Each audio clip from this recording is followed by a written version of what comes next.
All right, everyone. So I'm so excited for this workshop that we're doing. I've been really looking forward to this one. We have Alicia Rogerson from Family and Child Services here to talk to us about confidentiality and the duty to report.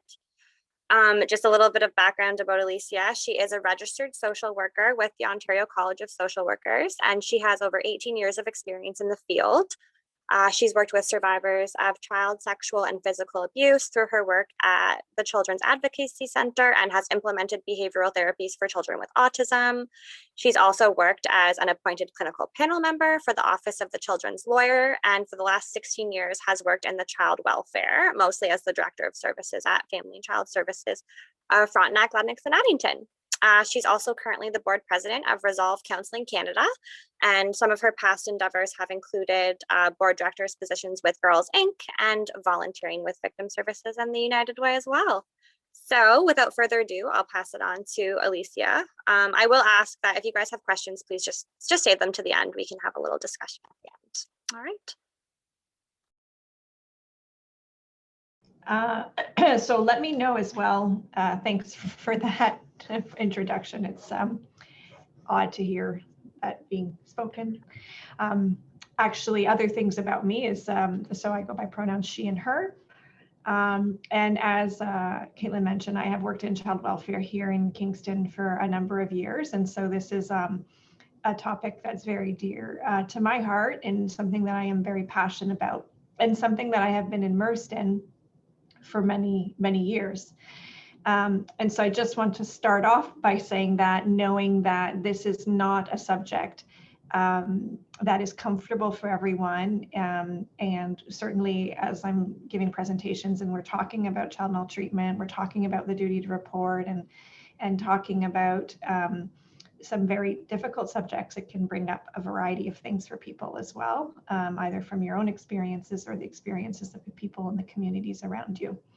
So I just wanted to preface that again, knowing that you might need a second or a time to regroup as well, and making sure that you take care of yourselves as well, particularly now when we know that most people are a bit burnout or a bit strained through COVID and all of those things. So anyways, I just wanted to start off with that. So do whatever as you need. If we were in person, I would say if you need to walk out of the room, walk out of the room. Here we're on camera or off camera, and do what you need for you.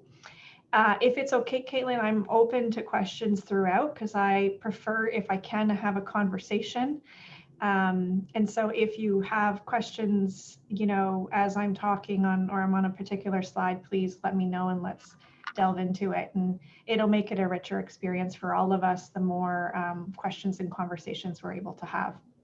Yeah, sounds good to me if that's okay with you. So yeah. Perfect. So I am going to start screen sharing, and I will, oh, perfect. I'm just going to pop up before I put up the slide, our strat plan. So if people, can you see that? Okay. So just so that you know a bit of who we are, because the PowerPoint I'm going to use is a bit more of the provincial PowerPoint, but just so that you know the local context of the child welfare agency that you're working with. So Family and Children Services, this is kind of what our anchoring is. This is what we believe, and this is what we're striving towards. Most importantly for us is our vision that children and youth grow up in their families, cultures, and communities.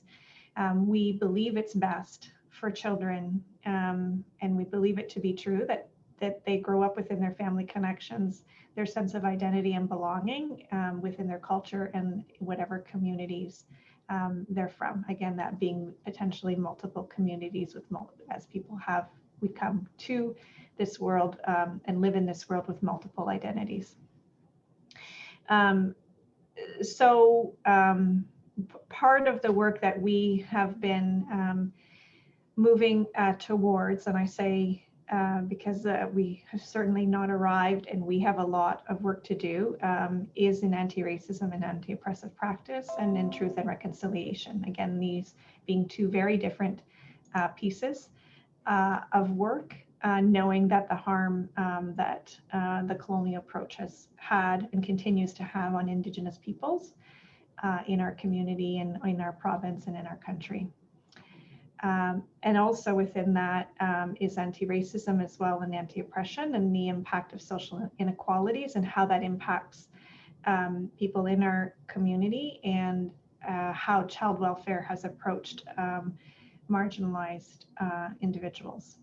So I'm going to talk a little bit about that because you can't talk about anything within isolation within child welfare.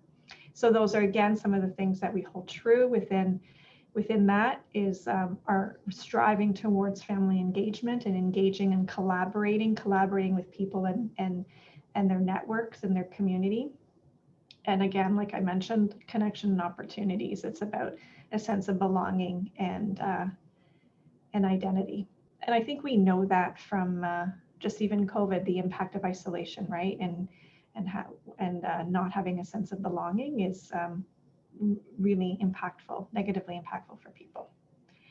Okay, so just that was just a flash shot of our agency to give that context. So I will stop sharing that and I will head into the PowerPoint.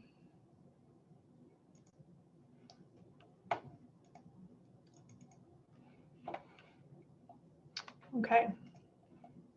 Okay, people see that in a PowerPoint format? Okay, perfect. And I can't see everybody because I just have a small representation. Actually, no, I still only have a small representation of people. So if you have a comment or a question, just take your mic off and just get my attention that way, okay?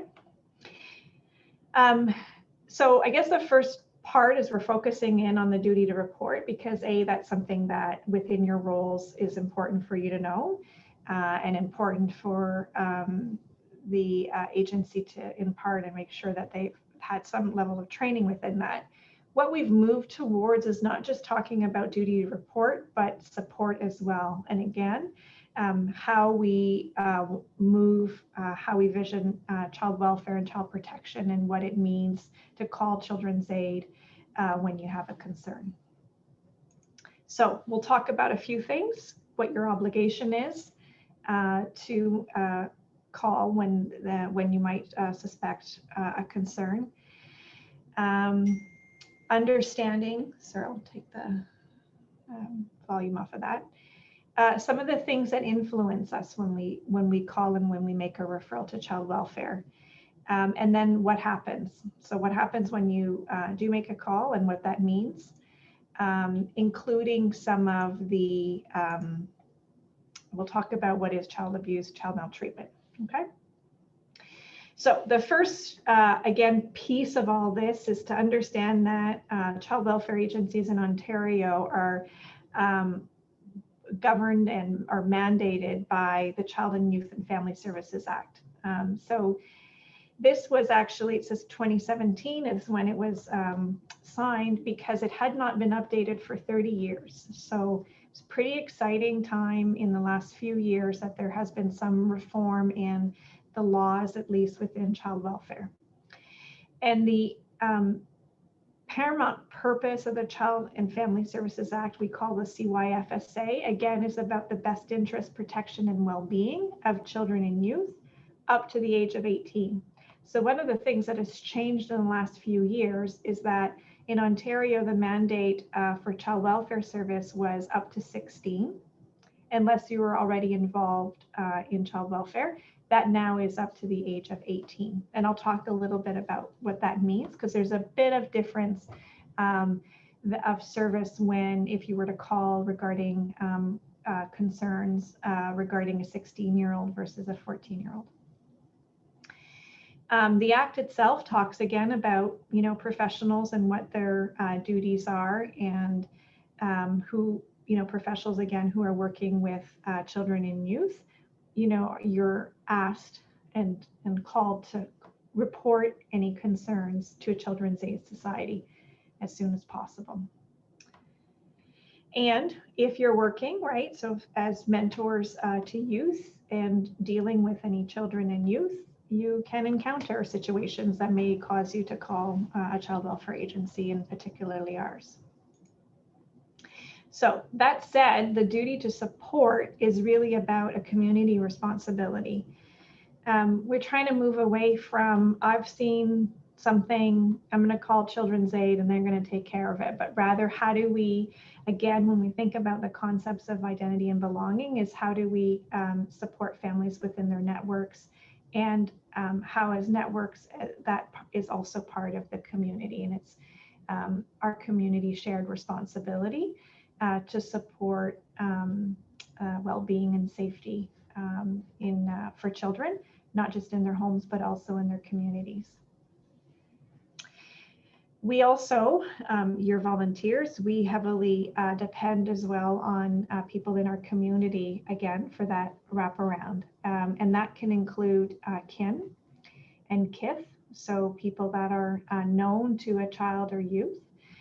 So most of the families that we work with, and we support, we provide service, we link to other community agencies, work with the extended families. But there are some small circumstances where children are removed from their family situation, and they ideally, like I said in our mission statement, are supported by maybe by kin. So you might have a child who they're not safe at the moment with their mother, but their aunt or their uncle is willing to be a support and be a placement for the child while things are resolved with their mom. We also have obviously foster parents who provide a home. We also have adoptive parents as well, and we have volunteers that we utilize for tutoring and for volunteer drives. And of course we have we're governed by a board of directors.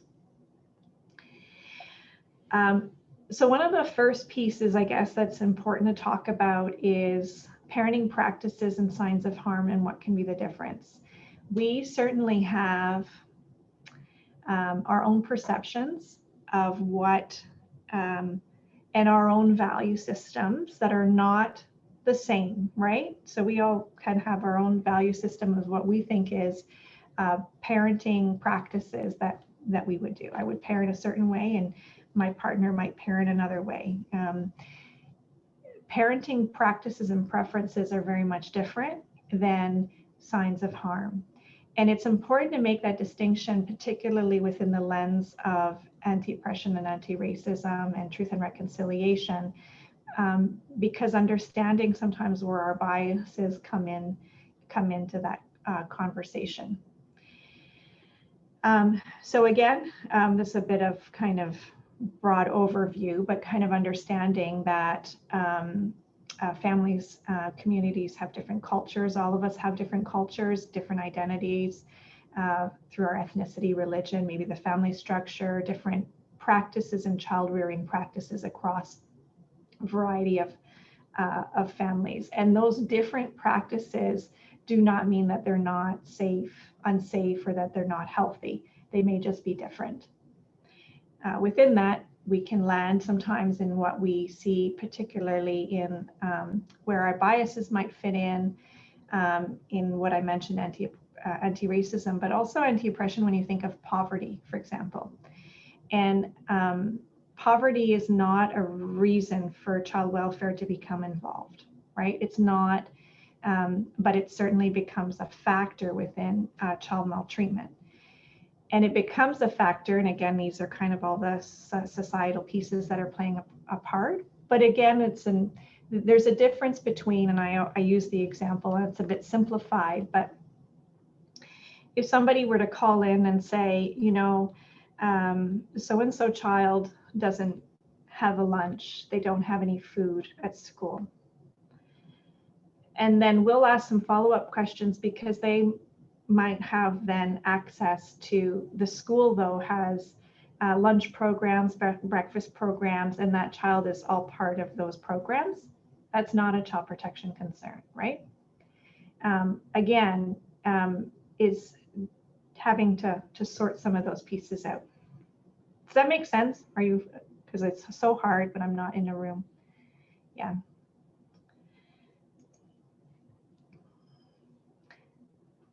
Okay. Um, the reason why there's more and more focus on this, and there needs to be, and I alluded to it, as the overrepresentation of Indigenous children and youth in the child and families in the child welfare system, and also the disproportionality of, for example, in most agencies, Black youth as well, and children in the child welfare system. So it's important in understanding the disparity, and it's an important time as we have also been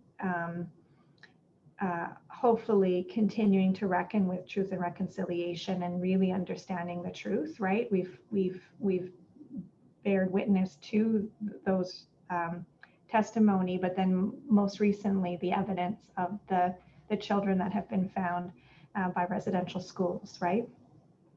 The reason why we have to talk about that truth is that because that belongs within the child welfare legacy as well, and present times, in that there continues to be an overrepresentation of Indigenous children in our child welfare systems across Canada and in Ontario and here in Kingston. And so part of that is, again, understanding the rights of the Indigenous peoples. And part of that change in the legislation is anchoring that in ensuring that and calling child welfare and ensuring that the practice is different, that we do different, and that we create a new future, a new partnership and collaboration that understands the self-determination of Indigenous communities to take care of their children. Any thoughts or comments on that?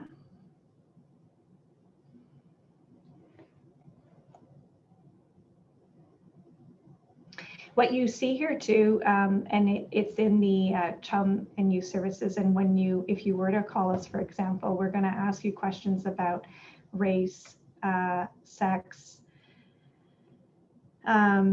language, religion. Like, we're going to ask identity questions because we are needing and need to guide our service based on people's variety of identities, right? And from the start, for example, if a family identifies as Indigenous, First Nation, Inuit, or Métis, we want to make sure that we are linking with cultural appropriate services. If there's band involvement, we do that from the very start.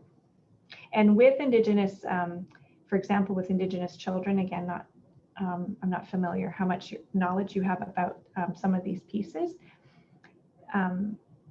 It's not, it's of the community's right? So it's the community's right to know where their children are. So we come sometimes, I come just from my own identity, come from it as an individualistic, kind of Western colonized approach.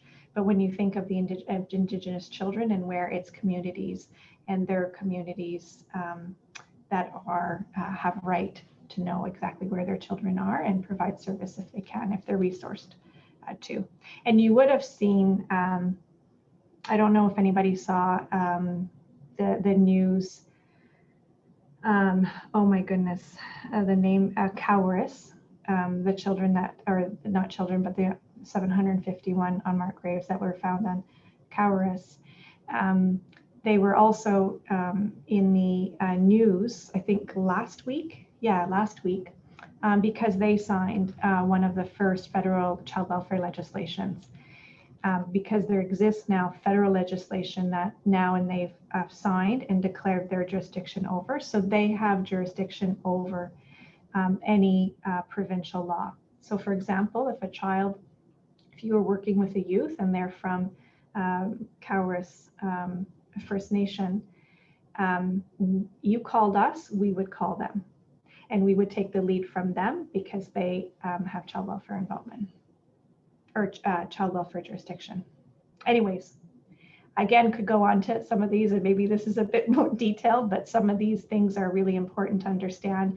I'm trying to give you the understanding of why we get into certain questions and why, again, we are not wanting to erase identities and want to make sure that we're planning with people.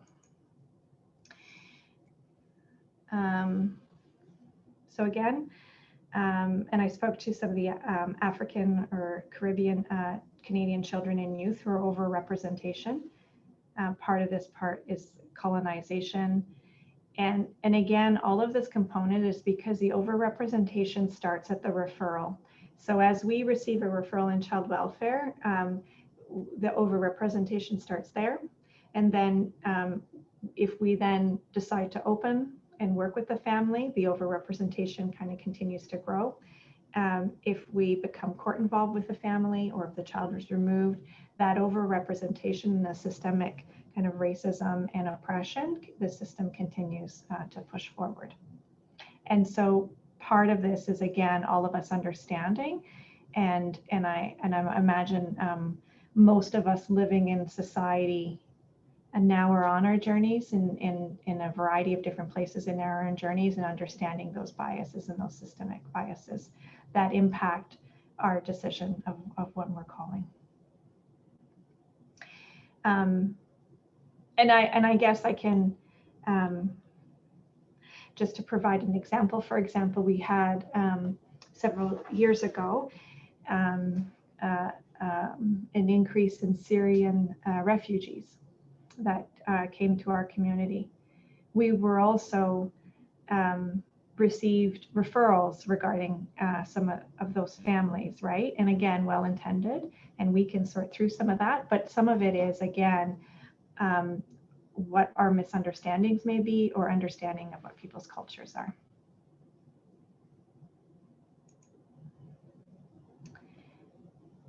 So when do you know if you, like, you're in a situation? How do you know? Do you report, is a child and youth in need of protection? That's our language that we use in child welfare.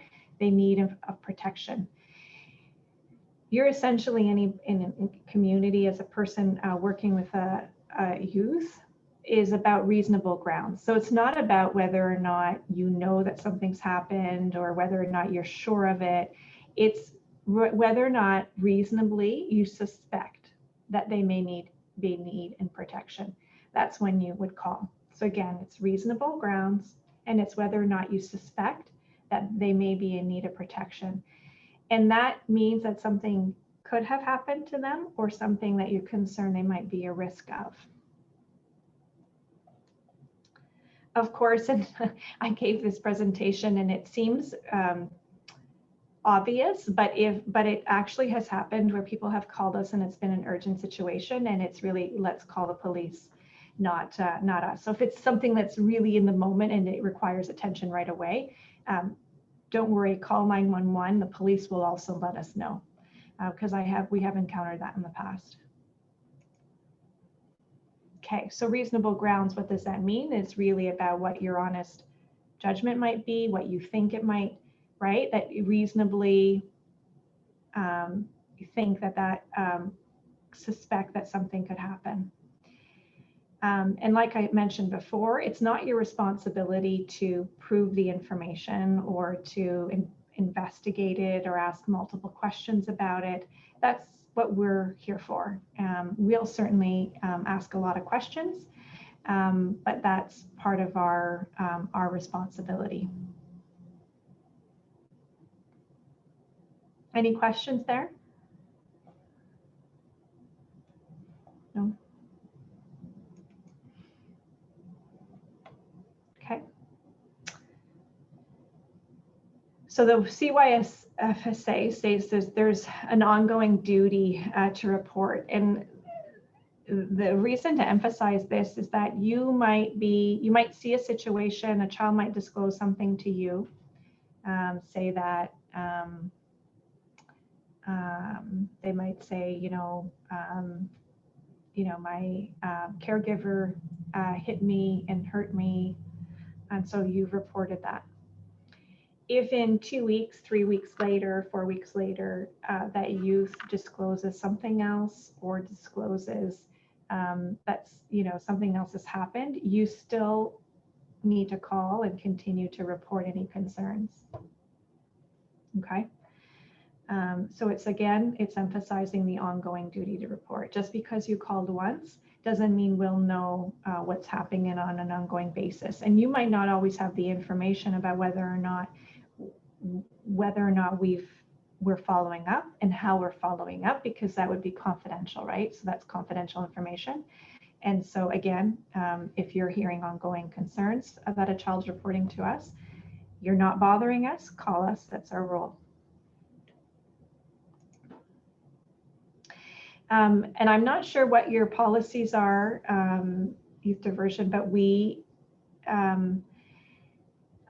will suggest this trumps it, in that some places have policies where it's like, no, the supervisor is going to call, or in school sometimes years ago it would be like the principal would be like, no, the teacher would get the firsthand information. The teacher would have to go to the principal, and then the principal will call.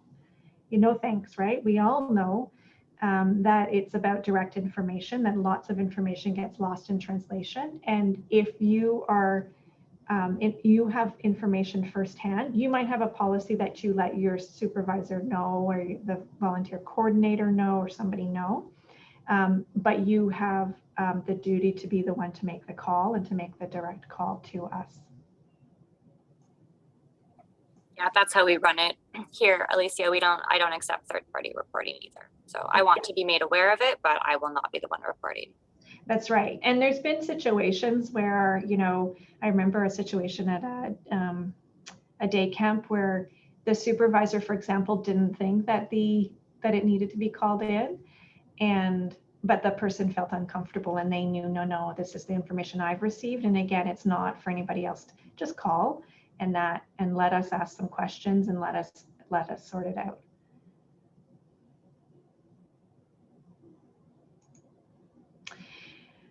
So I mentioned the word confidentiality, and that is, I'm assuming you've done a lot of training within this as well, because you're in confidential, you get to know people in a confidential way as well.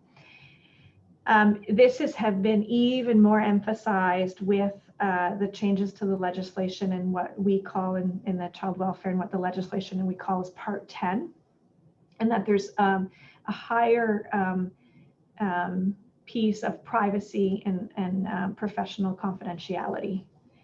Now, it means that's changed how we function a bit. And I know that you don't always, there has been recent examples where, for example, we have only had the parent sign consent, but we're calling an agency asking for information about a 14-year-old.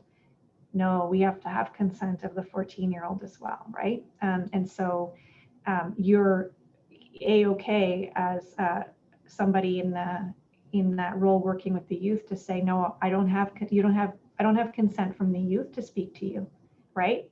The consent from the parents is not adequate. So again, we have to maintain privacy and confidentiality. So if you were to call us, for example, about a family, we shouldn't be identifying if we know them, if we're working with them already.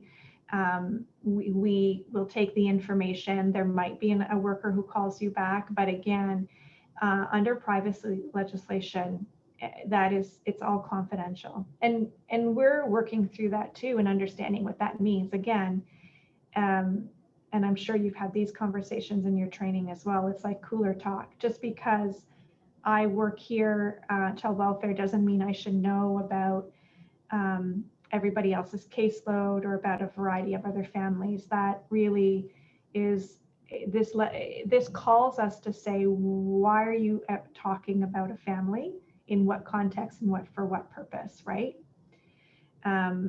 Because there might be debriefing that's needed for emotional support with a colleague.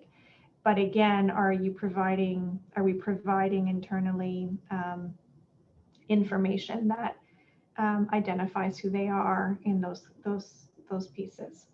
So when it comes to referral and duty to port, you can say that you want to remain anonymous, and we won't necessarily tell them family who called, but as it says here, it can't be assured, because at some point it could be disclosed down the road as well. And so what you'll often find if you were to call us is that we say, does the family or does the youth know you? For your case, you'd be maybe working with the youth that you're calling. And it's a difficult place to be. And I've seen this with teachers as well that are really worried about impacting the relationship with the family or with the child and youth. But how to move it towards, again, about duty to support and how to provide a level of transparency, right? And again, we can support coaching you through that. I'm assuming, as a supervisor, there's some ways to coach within that. We're trying to move away as a system, away from this kind of social control policing type child welfare format where it's like, I've seen something bad, I'm going to call on those bad people about their bad treatment, and you can't know who I am because they're bad people, right? Like that. I'm again over exaggerating, but that's kind of the tone that has been in years past in child welfare. We're rather like, okay, let's instead, how do we as a community be more transparent and more supportive? Not to say that some people aren't upset.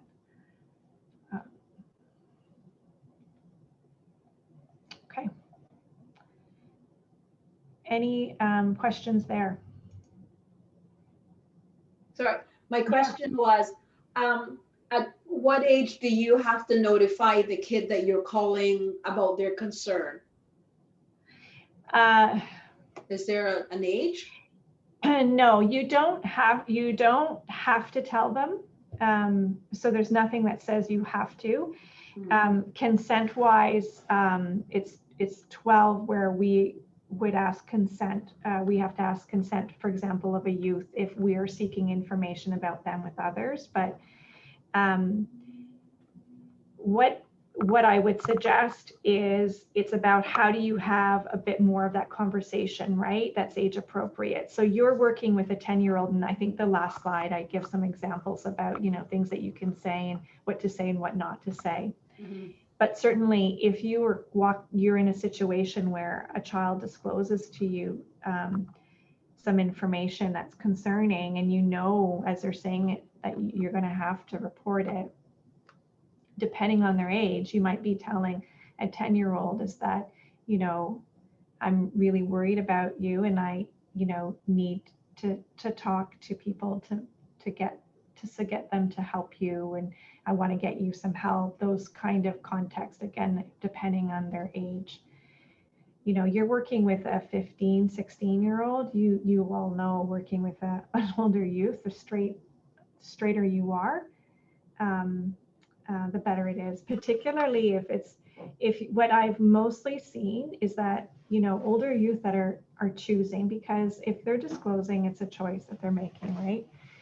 And if they've made a choice to disclose to one of you, and because they feel that trust, then you need to reciprocate that trust, right? In a way. And it could be to say, I don't know necessarily what to do with this situation, so I've got to call some people, and then we can help coach you through the conversation that you're having. But most of the time when children disclose, they might be concerned about what the impact might be, and they might need your ongoing support in some way, right? Particularly if they have a relationship. And again, that's why the transparency is also important. Again, as a support, not as somebody who's, needing to get involved in assessing. Does that make sense?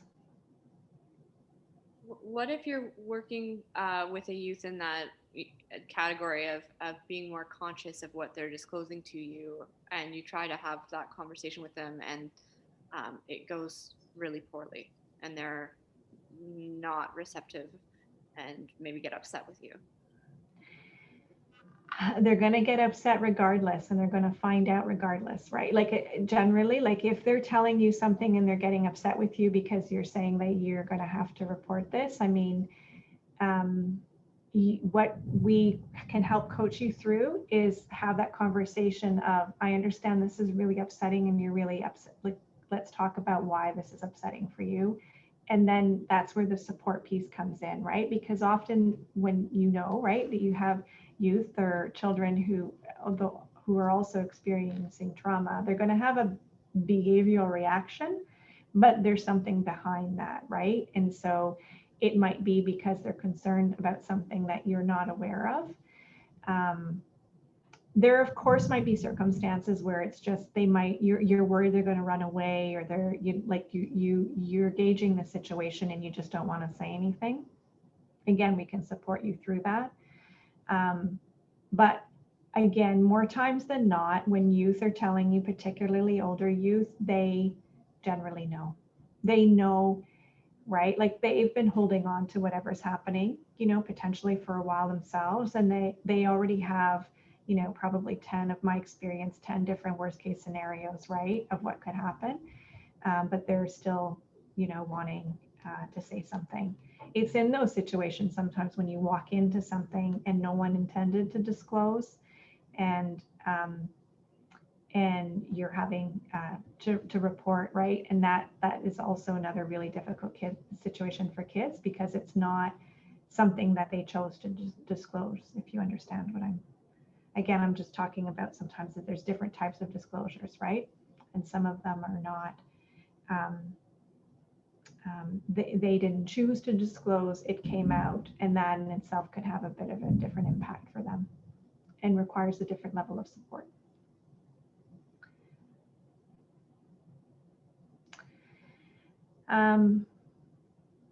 I guess, but ultimately, I would suspect you working with youth, like again, re-emphasizing that it will require for sure coaching and support from your team and support from our team. But if you're about maintaining relationships, we all know that transparency is what maintains relationships and with people. And particularly youth, they rather know what you're doing rather than find out that something happened behind the scenes, because then they won't trust you again anyways. Age of protection. So that's the piece of the legislation changing, which is really exciting that finally happened. It took a lot of advocacy, from a variety of groups, including youth themselves. And so the age of protection is up to 18.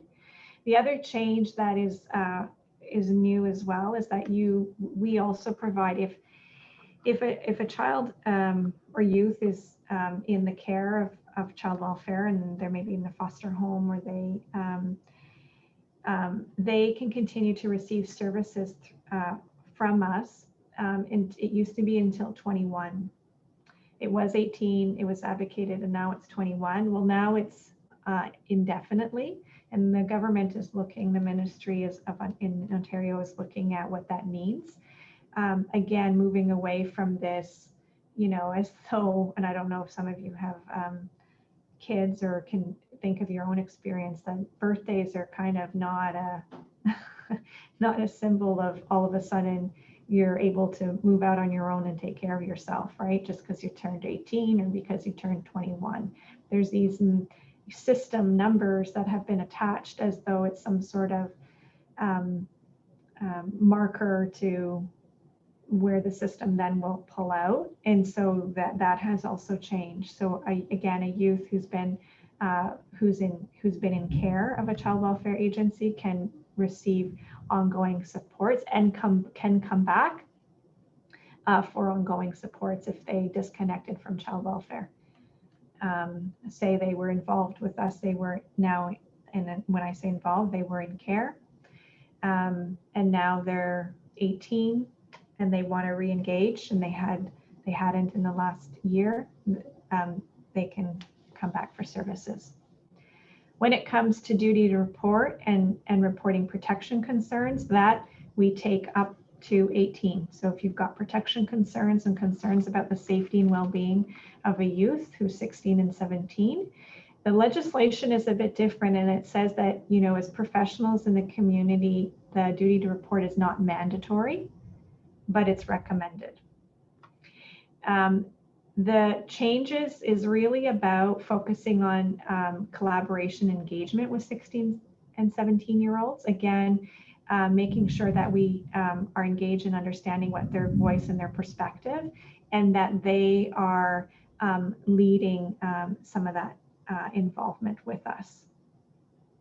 One of the services that we can provide is a youth services agreement. And so we can engage with a youth who's 16 and 17 years old in a service agreement, and that they can not be in the care of Children's Aid, but receive the same level of service if they're not safe within their family system. Any questions on that? Just for some conversations that I've been having with some of the mentors lately, just kind of in that duty to report I recommend everybody to tell the youth that they're going to make the report, just so that we kind of keep our rapport up. We're very transparent. I never want there to be surprises. Is there at any point where, like, I also let the family know that has been made? Is there at any point where, like, we don't need to do that, or is that kind of just best practices that we continue to also let parent and guardian know that we have made that call as well? I think that's best practice. Okay. Yeah, and I'm glad that is your practice, because again, not all agencies and schools would see it in the same way. And again, we certainly believe that's best practice. Okay. Again, there might be isolated situations where you're concerned that a family, like the concerns are really, really severe, and you're worried they're going to flee for some reason.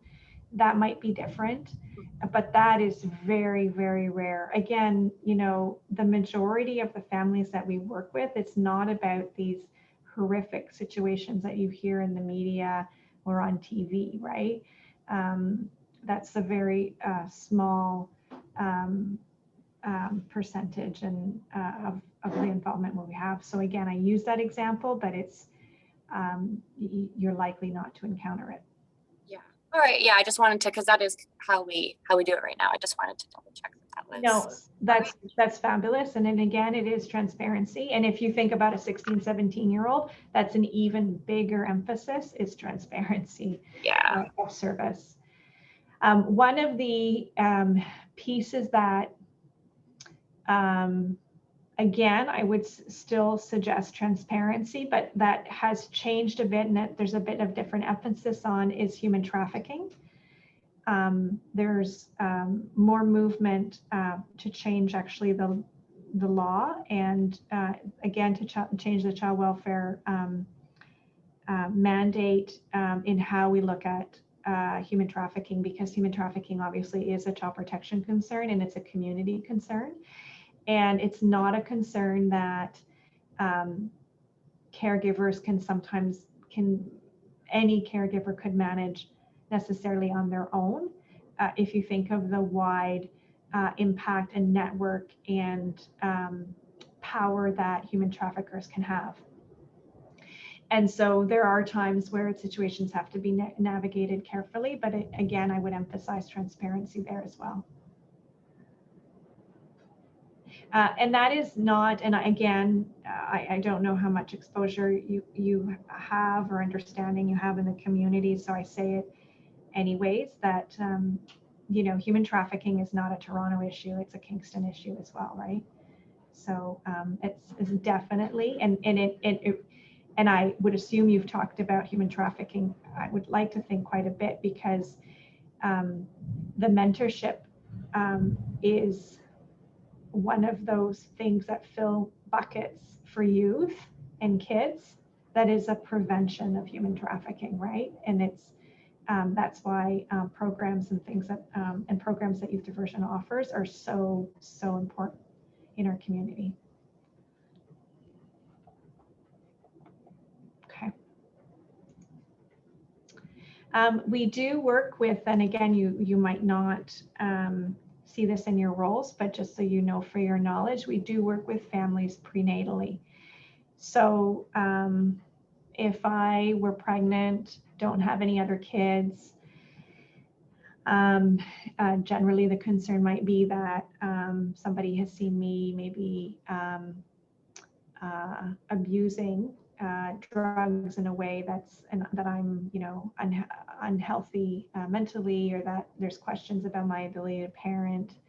Um, those concerns, or I might be involved in a really violent relationship. Those are concerns that we can become involved in. It is, though, about engagement, and it's essential as a community that we're engaged, and as a child welfare that we're engaged, because it is a voluntary service when we're involved prenatally, but we certainly want to get involved as soon as we can to provide some supports and to do as much prevention as we can.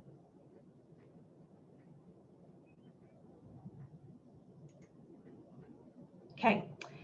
How am I doing? Oh my goodness, I'm going too slow. I think I'll speed up. So I kind of touched on this a bit already. So 90% of the services across child welfare in Ontario, 90% of it is neglect is one of the key factors.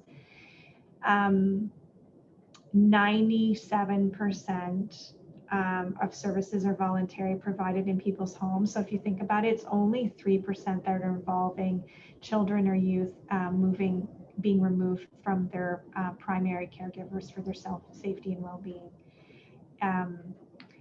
Sometimes that's still too high when you think of the overrepresentation and the work that we need to do. But again, to kind of reshift from some of the media focus and some of the myths about child welfare, the bulk of the work is working with families in supporting them, in collaborating with them, and increasing the well-being and safety of their children together, and not removing children, because we don't ultimately want to do it. It's a last resort. Majority of the people who call us is generally law enforcement, schools, people like yourselves, like caregivers themselves might call. During COVID, for sure, people were calling us really at wit's end, and really feeling quite isolated and overwhelmed. The majority of the families that we work with, the caregivers are struggling with mental health and substance abuse that's impacting their ability to parent. Very important, right? So it's not about whether or not, again, values and judgment, okay? So you could see a caregiver who's, smoking weed. Well, that in itself is not a protection concern, or they might be intoxicated, drunk. Not a child protection concern if they're not caregiving and it's not impacting their ability to care for their children, right? So it's really about mental health, substance abuse, and the impact and people's ability to parent. So again, if you were to call us about concerns about a caregiver and substance abuse, we're going to ask you a lot of questions about what's your concern related to the child and their ability to parent related to the child. And it's okay if you don't know the answers, but just be prepared. This is the context of why we're asking the questions.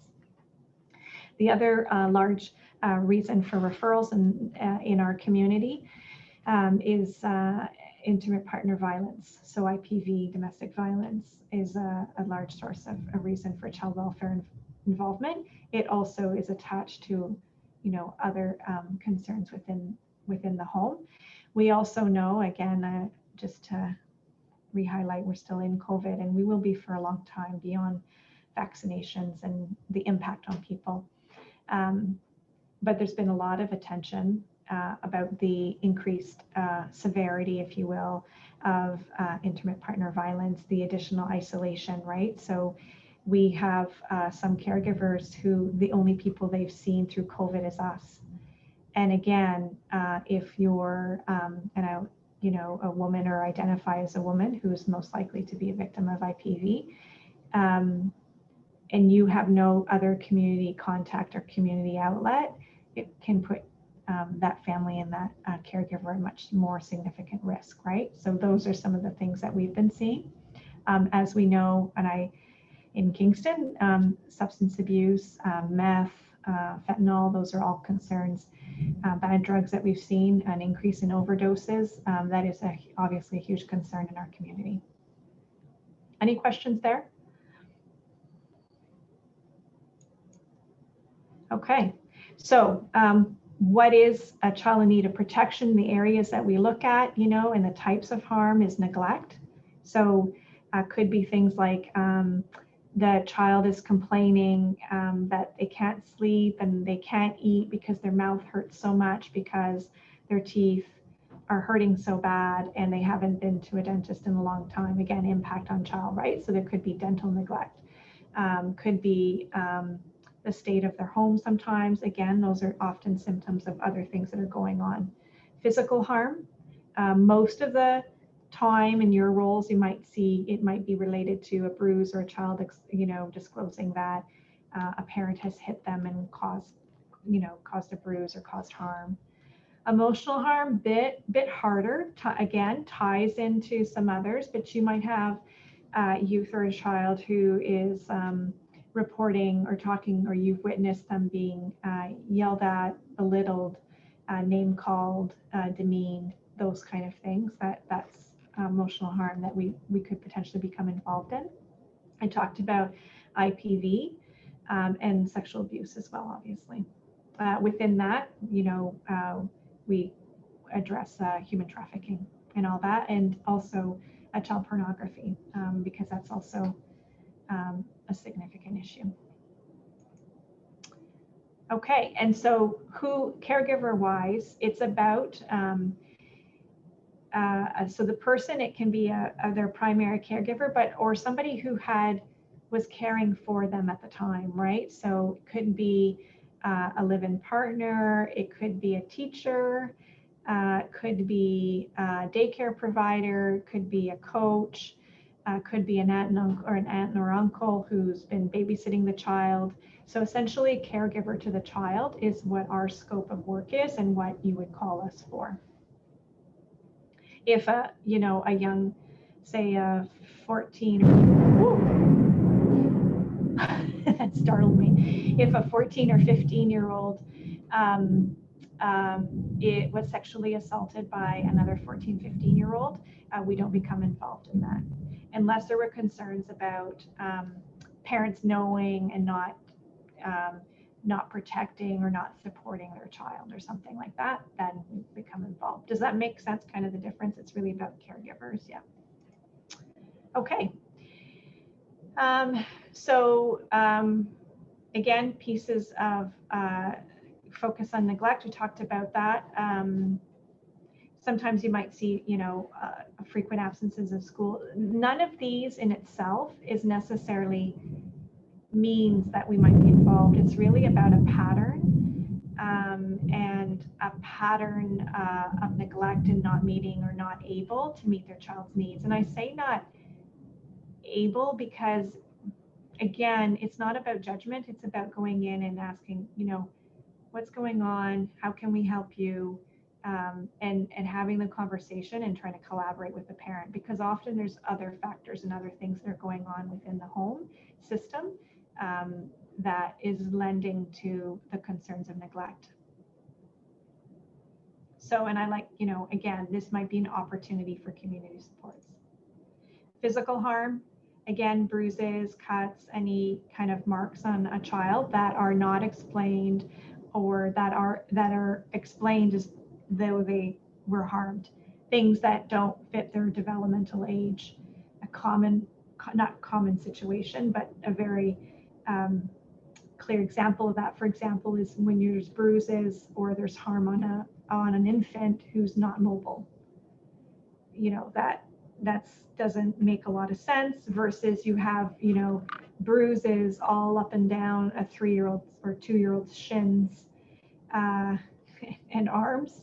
That's them being a 3-year-old, right? So again, it's about developmental stages and context of what may be going on for the child as well.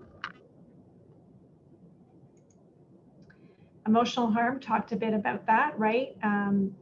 It turns into some of the pieces that we see, and again, for some kids that have experienced some trauma and excessive trauma, it's attached to the emotional harm, right? And you see reactions, again, behavioral reactions, but that are really things that are going on a bit more deeper for them.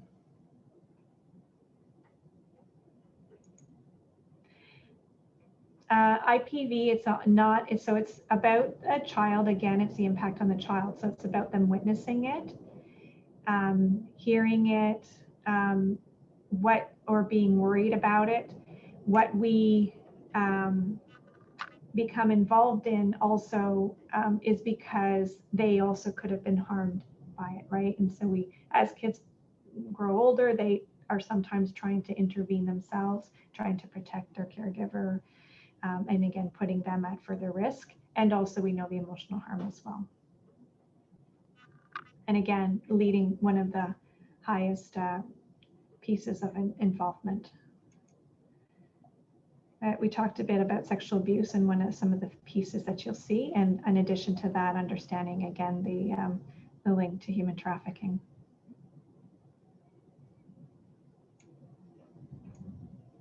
So just to kind of lead us near the finish line is about, okay, what actually happens when you call. So you have a sense on, okay, the different types of abuse, you're calling about reasonable grounds. You don't have to investigate it or figure it out. You've got a concern that the child might be at risk, their safety or their well-being might be at risk, or something's happened. So you'll call us as a child welfare agency. And we have what we call referral coordinators who that's all they do is take calls all day long from community members, or if you call it after hours, we have workers that will call you back. And we'll ask lots of questions, but we're going to want to know about the strengths within the family system as well, because it's not just about being deficit. Again, not about you've done bad, you're bad, and that's the only story, that kind of single narrative, right? It's about we're starting right from that first point of contact and that first call, trying to gather as much information about the family as a whole, and what some of their strengths, what some of the networks might be, what some of the identities within the family systems might be. So again, answer what you know. It's okay if you don't know. And it's okay if you're in the middle of a call and you're like, oh, maybe I shouldn't have called. Like that's okay. Again, that's what our role is to take that call. So again, we talked about, we're going to ask you specific questions as well, and who's in the house, who might other people be, again, just so that we have a full, wholesome understanding. Language obviously is important too, and that we've talked about this, whether or not the family is Indigenous. We're trying to do our best, and that's why we're asking as much questions as we can, because we're trying not to make assumptions either. And the more information that we have and the more we're able to ask questions in a different way, the better we are to get there. When you call, we then will decide, okay, what are we going to do with this information? The referral coordinators will consult with their supervisor. There's a few different ways it can go in our system. We can say, you know what, sometimes you might call us because there's conflict between the youth and their parent. They're fighting a lot, they're not getting along. And we might say, okay, we're not going to go in and maybe send a worker, but we're going to maybe talk to the parent over the phone and say, are they, have they worked with MALT-B? Are they familiar with this service? And try and refer them to other community services that might be able to support the family. So that might be one avenue. The other avenue, if we say, no, this meets the threshold a bit more. So maybe in that example, for example, the youth is saying, my parent is saying they're going to kick me out, and I just am so unhappy and I don't feel safe at home. Okay, we're going to say, we're going to look into this, and we assign it to a family services worker. And that would be an example of something that would be what we call a 7-day response. So we have 7 days where we'll then reach out to the family to initiate our service. So using that same example, it could be actually, no, the youth is saying, my parent kicked me out this morning. I have nowhere to go. They might be also expressing suicidal ideations. It's at crisis point. That for us would be a 12-hour response. And so we would become involved immediately. And we have a specific team who responds to calls immediately. We'll also ask, obviously, and if you might know this, about any safety concerns. If you've been in the home, for example, and there's a really nasty dog in there, feel free to tell us. So we know some of those pieces of information.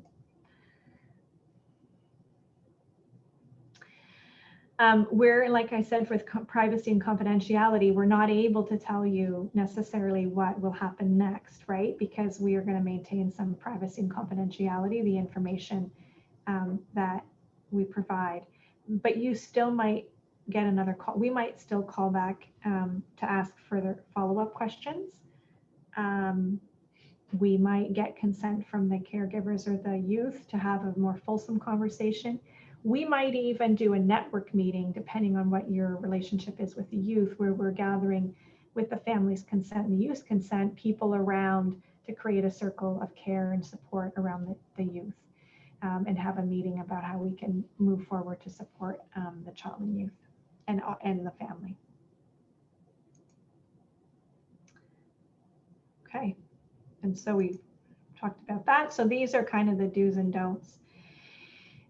So again, and some of these things I'm sure you're already putting in practice, but again, it's about listening and being calm.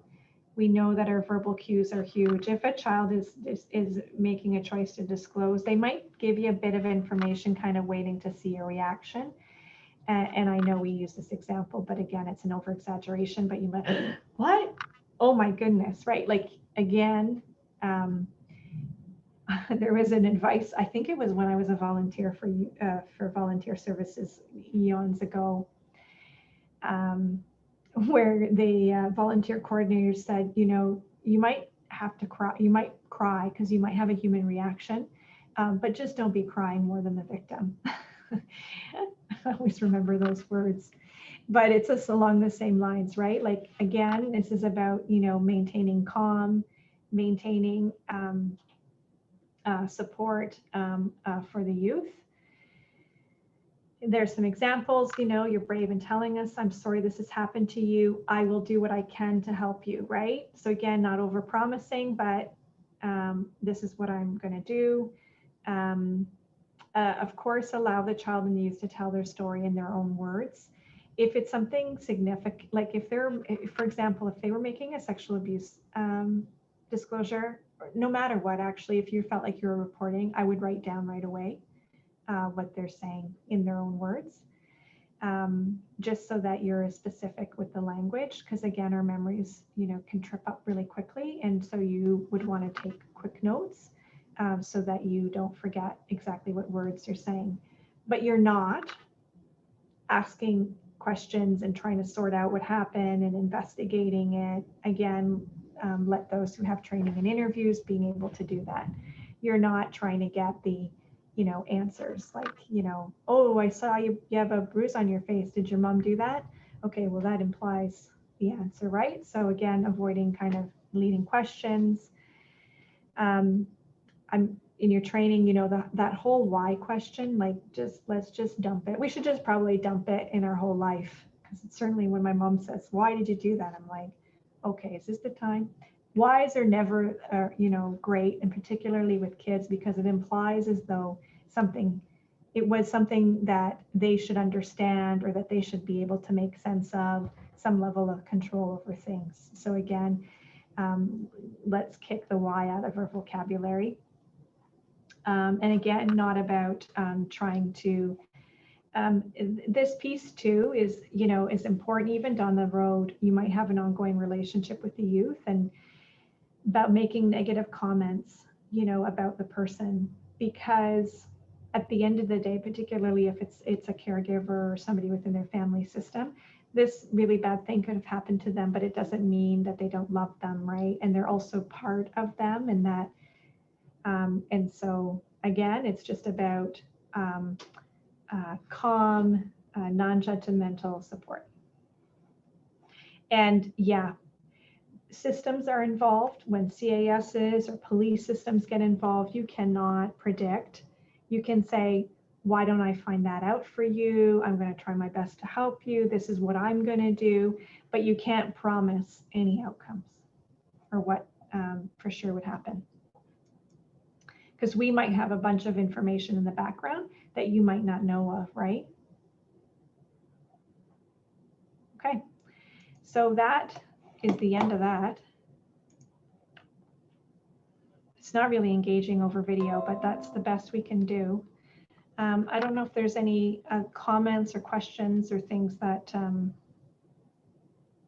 Mythbusters. Sorry, I have a quick question for you. What is, I'm pretty sure I know what the age of consent is in Ontario, but can you enlighten us on what that is? Yeah, 12. Oops, sorry, there's an echo. Age of consent is 12 for like mental health supports. Yeah, and oops, sorry, there's a bit of an echo. I don't know if so 12 years old is when we would get consent from our, I'm just going to mute you for a second. Okay. But unmute yourself when you want to speak, just because I can only hear myself echo. So 12 is when we would get consents as well. So for example, if a child was being removed from their home and we were making an agreement with the parents, the 12-year-old would also have to sign agreement to that. And so less familiar with the mental health system, but certainly 12-year-olds is when, I think adoption though is actually 10. So consenting to adoption would be 10. I would say, just like the question about when can I leave my child alone kind of question that we sometimes get, is that it's really less about a magical age though as best practice. The best practice is that, and we know this from inquests, we know this from the changes in the legislation, Caitlin Sampson, and there was a fairly well-known inquest over the last several years, and it focused on the recommendations about the youth voice and the importance of having the youth voice as part of the planning. And she was very young, and it was again that a lot of things were happening to her through the child welfare system. There's 2 different systems, the school board, but she was not part and center of the planning. And so that is what we need to focus on, no matter what the age of the child is, in that it's done in an age appropriate way so that they know and that they're part of the planning. If there's a safety plan, for example, we should be engaging with that child or youth, that they should be aware of the safety plan that's going on in the home as well. Again, in an age appropriate way, and there's lots of ways we can do that. One of the things that we talk, and you'll hear our agency sometimes talk about, is what we call signs of safety. And it is a model that we have introduced over the last number of years, and how we want to work with families and how we want to work with youth. And one of those is we do exercises like doing 3 houses or whatever the child, 3 apartments, 3 dirtles, to really focus in on understanding their voice of, you know, what are they worried about, what's going well within their family system, and kind of the next steps, and making sure they're part of that. No, that's great. Thank you. Also, quick question. I'm not sure if you're familiar with this, but I don't remember what it's called. It's like the Romeo Juliet relationship, or Romeo and Juliet. It's like somebody is like 14 and they should only be with somebody like, is it 5 years, or do you know what I mean? Yeah, so the age of consent has changed, probably changed like 10 years ago. But yeah, so the age of consent, right, is now 16, because it was like, it was 14 before, which makes no sense. And sometimes 16 doesn't even make any sense to her, but anyways, it's just maybe me getting older. It's within 5, I believe. Again, this is more criminal code questions, but for us, it's so the threshold they might use is within 5, but again, for us, we're more concerned about caregiver power and control, and some of the those dynamics that might exist.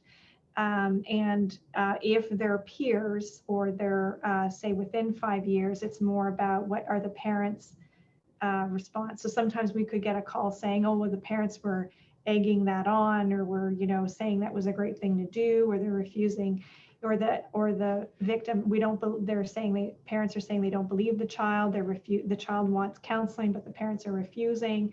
Like those are more what would be connected through us some of the times. Yeah. We have, of course, calls as well where you have younger kids who are sexually acting out, or their behaviors are acting out in a way that's sexual, and that there's concerns that some of the things they're doing are beyond their age level and what their age knowledge would be. We would become involved with a referral like that. Awesome. Thank you.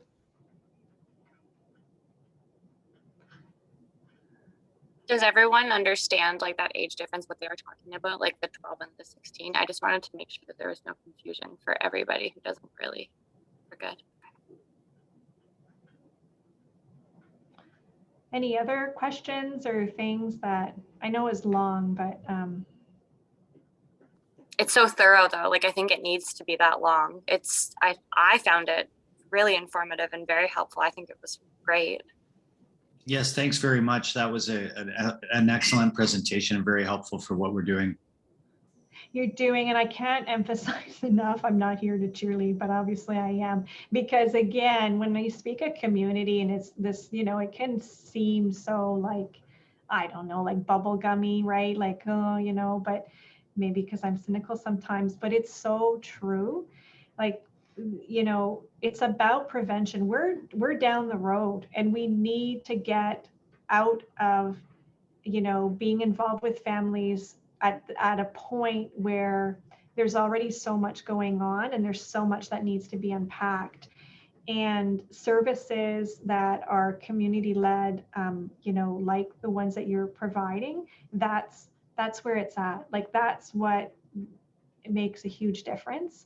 And again, and I can't emphasize this enough either, we know this from COVID, we knew this before, but belonging and identity, when you think of trauma, I'm hoping you've done some work on even ACEs, I heard resilience, like those pieces, like this is what fills buckets, this is what makes difference for people. And we know that from youth that have told us, who have unfortunately, devastatingly grew up in our care, I changed my language, obviously, grown up in care, who have been so isolated, haven't had a sense of belonging, and the impact that that's made. And when they do say, you know what, I had this special person, I kept my connection with my aunt and uncle, I had this mentor in my life, what difference that makes for people in the long term.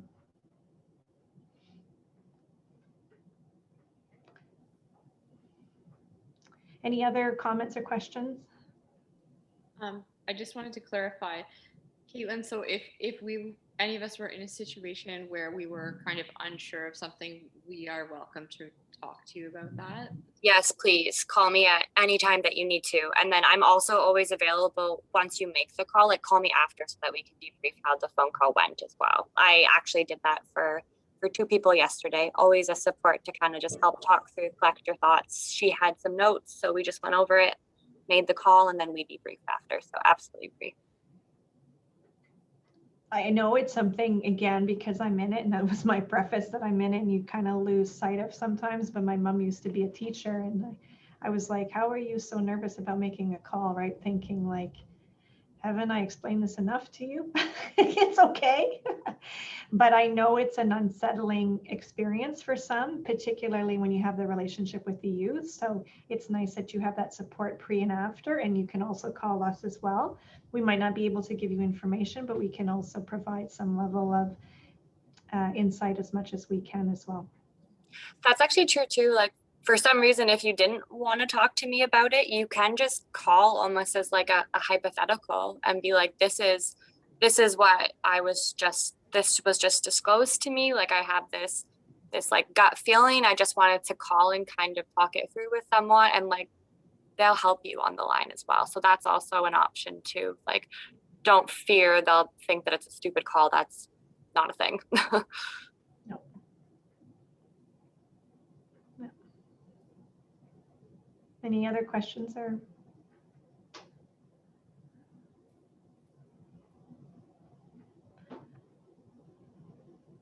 Thanks for your time and your work and your interest.